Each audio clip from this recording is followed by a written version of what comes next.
Hey guys, it's QuickyBaby bringing you another new 7.5 tier 10 medium tank. This one's made in France. It's the BatChat 25t. So everyone will be accustomed to this tank at tier 9, so let's just run through what it has at tier 10. So immediately we can see that this tank has 1,800 hit points and it weighs 25 tons, surprise surprise. It's got great engine power of 720, which means that it has very impressive horsepower to ton ratio. It's got an amazing top speed of 65 kilometers an hour, and it's got significant track traverse at 42. It has a hull armor of 60mm at the front, which is not brilliant, but still capable of pulling off miracle bounces when it's very highly angled. Poor side armor of 40mm and poor rear armor of 30mm. It has negligible turret armor at 50-30-15, which can only pull off miracle bounces, and shooting these things in the turret is normally the way forward if you want to have guaranteed penetration, even with HE ammo, unless you can see the lower plate of the hull. So its turret traverse speed is 38, which is average, and its view range is 400 meters, which is brilliant, and its signal range is fairly standard, 750 meters. Now let's look at its gun. It gets a 105mm caliber gun. Although it has a rate of fire of 5.59 rounds per minute, it comes with a 5-shell autoloader. So like the BatChat when it was at tier 9, this tank has the capability to fire 5 shells before it reloads, which is one less than the BatChat when it was at tier 9. Now, its average penetration with credit ammo is 259, and its average damage is an impressive 390, which is the same alpha as the E50M and the Pattern 3.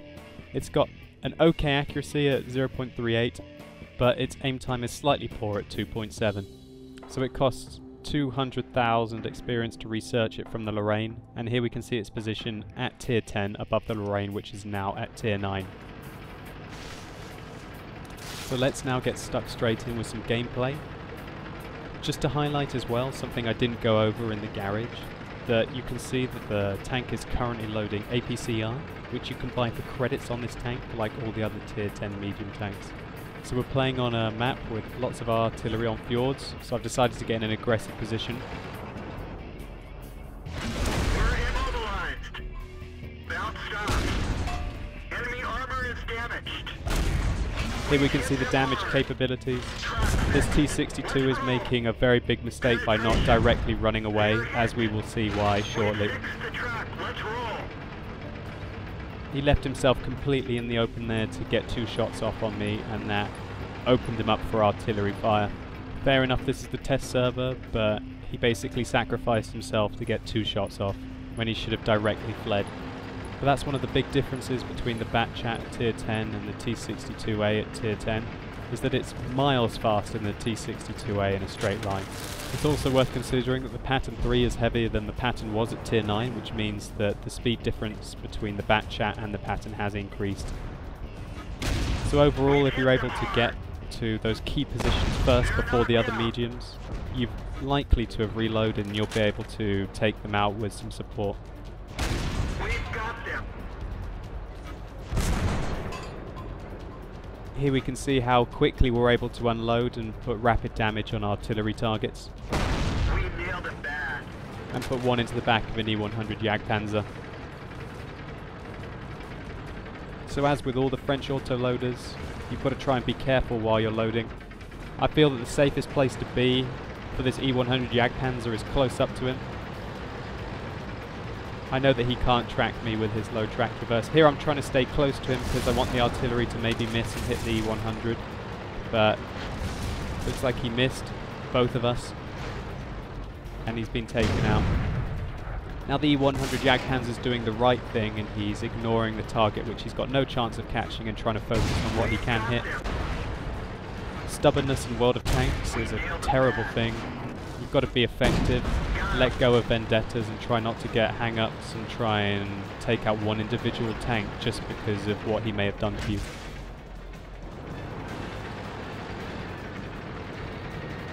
So here we can see how quickly the tank is able to accelerate. We've left the T-62A behind us even on a downslope. He fired on the move, which I guess the T62 is quite capable of, but the BatChat frankly isn't. Firing on the move, you're very likely to miss the target, whereas the new railguns that you get on the T62, the E50, and the Pattern 3 allow you to fire on the move quite accurately.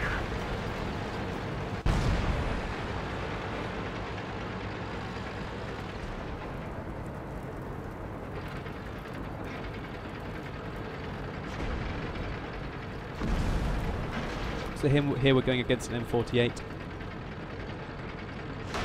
We know he's about to fire, so we stop and we dodge and manage to avoid his shell. Although we're unable to avoid the second shell.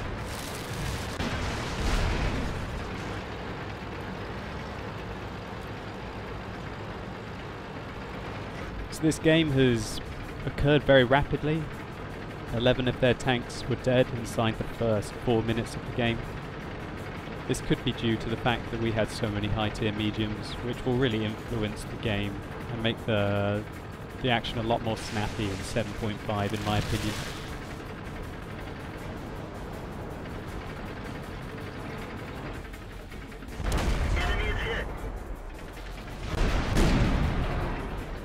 So we're a bit slow on the reaction times there, and we fired a shell into an empty target. Here we're going to use a tank which has got full health. For a bit of cover, we're going to follow him in and try and avoid the shells.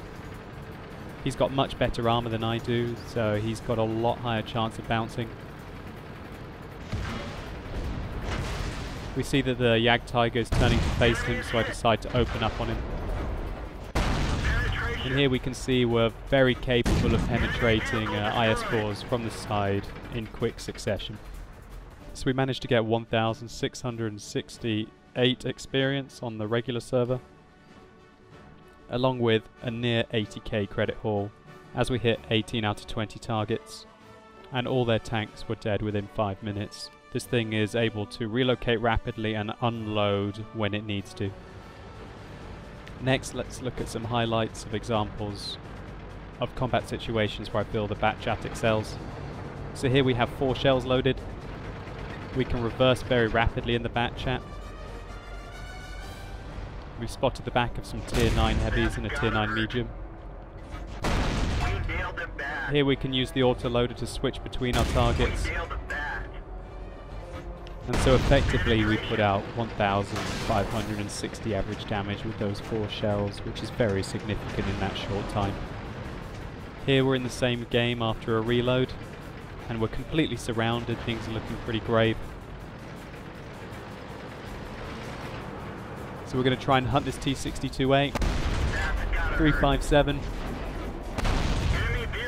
338, 375, 371 and tracking him, and then retracking him in 488. So the average damage that this tank will pull off in one salvo is 1,950, and it can roll higher than that, and it can roll lower. Now we're looking at a typical assassination mission. We've managed to track the Jagdtiger on the approach.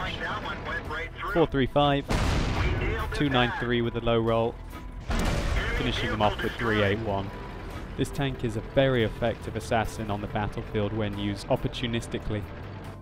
So the tank has 14% higher DPM than the BatChat did at tier 9, which is a significant amount, and as you can see, this tank's reload with only 5 shells doesn't seem to be too brutal. I think a 5 shell autoloader is a good healthy number. It's between the 4 that you get on the heavies at high tier and the 6 that you were getting on the mediums at tier 8 and 9 previously. However, with the increased alpha damage, you're getting overall higher burst with respect to each individual shot, and also how much damage you can do in one salvo. When we compare this tank to the other tier 9 mediums, it's by far the fastest with amazing speed. It's got a lot higher burst damage than the other tanks, however it's got much lower DPM over a sustained period than the other tier 10 mediums. This tank is going to be for players who favour mobility over accuracy and aim time, and prefer burst over sustained damage output.